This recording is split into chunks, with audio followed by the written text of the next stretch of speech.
இப்போ ஜனவரி 1 அப்படிங்கிறதுக்கு எந்த ஒரு ஆன்மீக ரீதியாக அல்லது ஜோதிட ரீதியாக அல்லது கிரக சித்தாந்த ரீதியாக எந்த ஒரு தகவல்களும் அதோடு ஒத்து போகவில்லை. கூட்டமாக வேலை செய்யக்கூடிய இடத்துல விபத்துகளையும், கூட்டமாக கூடக்கூடிய இடத்தில் விபத்துகளையும், கூட்டமாக கூடக்கூடிய இடத்தில் அரசியல் சார்ந்த விஷயங்களில் மதங்களுடைய தலையீடு, மதத்தை அடிப்படையாக வைத்துக் கொண்டு அரசியல் செய்வது, அரசியலில் புரட்சிகள்,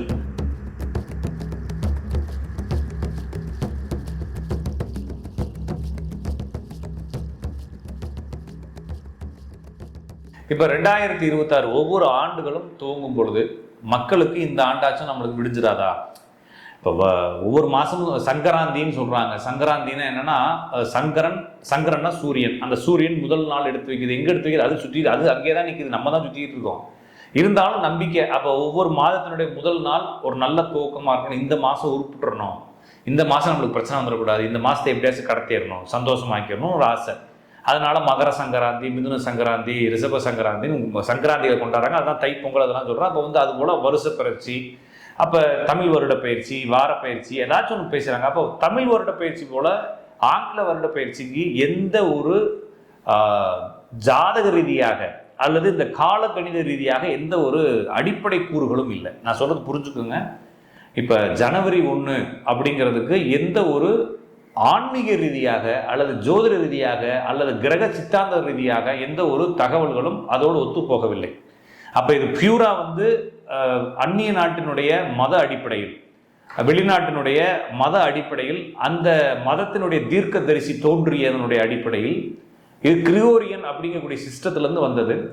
இதுல இருக்கக்கூடிய 12 ராசி, 12 மாதங்களும் ஒவ்வொரு மன்னர்களுடைய பெயர்களாக கொண்டு வந்து இது முற்றிலுமாக ஒரு மதம் சார்ந்த அப்படின்ற மாதிரி தான் கொண்டு வந்திருக்காங்க. இருந்தாலும் நம்ம வெள்ளைக்கார ஆட்சி கீழே இருந்ததுனால, ஆங்கிலேயர் ஆட்சி கீழே இருந்ததுனால நம்மளும் அதை ஃபாலோ பண்ண ஆரம்பிச்சிருக்கிறோம். அது எதற்காக ஃபாலோ பண்ணுறோம்னா, உலகமயமாக்கல் அப்படின்னு வரும்பொழுது நம்மளும் உலகத்தோடு ஒத்து போகணும் அப்படிங்கிறதுனால இந்த கிரிகோரியன் அப்படிங்கக்கூடிய காலண்டரை பயன்படுத்துகிறோம். ஆனால் நம்மளுடைய இந்திய காலண்டர் சிஸ்டம் என்பது தமிழ் மாதத்தினுடைய சித்திரை 1 பிறக்குது அப்படின்னு சொல்கிறோம். அந்த சித்திரை 1 ஜாதக பலன் சொல்றது சூரியன்லேருந்து ஆரம்பித்து சொல்றது அப்படிங்கிற அடிப்படையில் பேசலாம். ஆனால் எல்லா வருடங்களையும் சில காலங்களில் சனி பயிற்சி, ராகு பயிற்சி, குரு பயிற்சி, இந்த அடிப்படையில் தான் பலன்கள் சொல்லுவாங்க. இருந்தாலும் இந்த தமிழ் மாதங்கள் பிறக்கும் பொழுது அந்த வருடத்தினுடைய ராஜா, அந்த வருடத்தினுடைய மந்திரி, அந்த வருடத்தினுடைய யாரெல்லாம் பவரா இருக்கிறாங்கன்ற அடிப்படையில் அந்த வருடங்கள் எப்படி இருக்குன்னு சொல்லிட்டு வருட வெண்பா, வருட பிறப்பு வெண்பான்னு சொல்லிட்டு ஒரு சித்தர் எழுதின வெண்பாவை எடுத்து வச்சுட்டு விசுவபசு வருடத்துல இந்த மாதிரி இருந்துச்சு, இந்த மாதிரி இருக்கும் அப்படின்னு சொல்லி பாடல்களை வச்சுக்கிட்டு இந்த மாதிரி நடக்கும்னு சொல்லி பழைய நூல்கள் எடுத்து பேசலாம். ஆனா இந்த ஆங்கில காலண்டருக்கு அப்படி எதுவும் இல்லை. அப்ப எப்படிதான் சார் ஹேண்டில் பண்றது? அப்ப ஏதாச்சும் ஒன்று பேசுங்க சார் அப்படின்னு கேட்கும் பொழுது இந்த 2026 என்னென்ன கிரகங்கள் பெயர்கிறது என்ற அடிப்படையில் பேசலாம். அப்ப 2026 சனி எங்கேயுமே போகல. ஆனா சனி வக்ரமாயிட்டு திருப்பி அதே இடத்துக்கு வருது.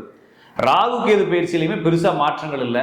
அடுத்து குரு உங்களுக்கு கடகத்துக்கு திருப்பி மிதுனத்துக்கு போய் திருப்பி கடகத்துக்கு வருது. அந்த அடிப்படையில் இந்த சனி, ராகு, கேது, குரு இது என்ன செய்யும் அப்படின்ற அடிப்படையில் பார்க்கும் பொழுது நான் நிறைய சேனல்களை சொல்லியிருக்கிறேன். தங்கம் என்பது 15,000 தாண்டி போகும் அப்படின்றப்ப இன்னைக்கே 14,500 வந்துருச்சு.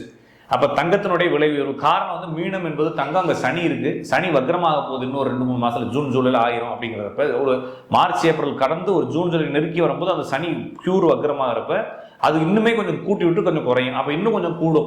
அடுத்து உலக பொருளாதாரத்தில் ஒரு மிகப்பெரிய மாற்றங்கள் ஏற்படும்.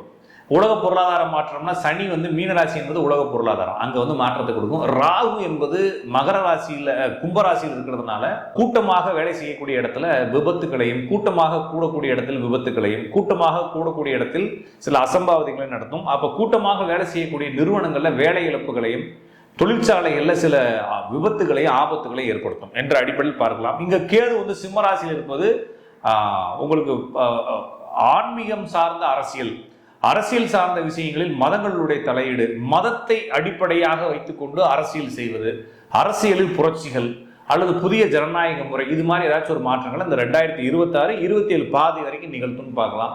அடுத்து கடகராசியில் வரக்கூடிய குரு ஒவ்வொரு மாநில அரசுகளுக்குள்ள ஒரு குழப்பத்தை ஏற்படுத்தும்.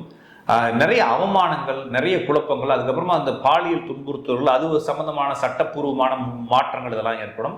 அடுத்து இந்த ராகு கேது குரு சனியினுடைய காம்பினேஷன் பொருளாதார மாற்றங்களின், பொருளாதார பரிமாற்றங்கள் பரிவர்த்தனைகளில் புதிய பரிவர்த்தனை முறைகளையும், இந்த யூபிஐ அதெல்லாம் சொல்கிறாங்கன்னா அந்த யூபிஐயில் அடுத்த ஸ்டேஜ் இம்ப்ரூவ்மெண்ட்டையும், இந்த வரி குறைப்பு ஜிஎஸ்டிலே அடுத்தடுத்த ஸ்டேஜ் வரி குறைப்புகள், அதுக்கப்புறம் லோக்கல் டேக்ஸில் கொஞ்சம் வரி குறைப்புகள், இது மாதிரி வரி குறைப்புகளை கொடுக்கும். மக்களுக்கு பணத்தை பரிவர்த்தனை செய்திருப்பது, பணத்தை கையாள்வது, பணத்தை ஹோல்டு பண்ணுறது, பணத்தை முதலீட்டு செய்கிறது, பணத்தை சேமிப்பது, இது எல்லாத்துலேயுமே இலகுவாக்கப்படக்கூடிய பொருளாதார கொள்கையை உலகம் முழுவதும் புதுசாக எடுத்துகிட்டு வருவாங்க. அப்போ பொருளாதாரம், கரன்சி, இந்த மாதிரி விஷயங்களில் மிகப்பெரிய மாற்றங்களை ஏற்படுத்தும். மக்கள் பயன்படுத்தக்கூடிய பணம் பரிமாற்றம், பணத்தை சேமிப்பது, பணத்தை முதலீடு செய்வது, இதில் எல்லாத்துலேயும் பெரிய மாற்றங்களை இந்த 2026 ஏற்படுத்தும். இது பொதுவான விஷயங்கள்.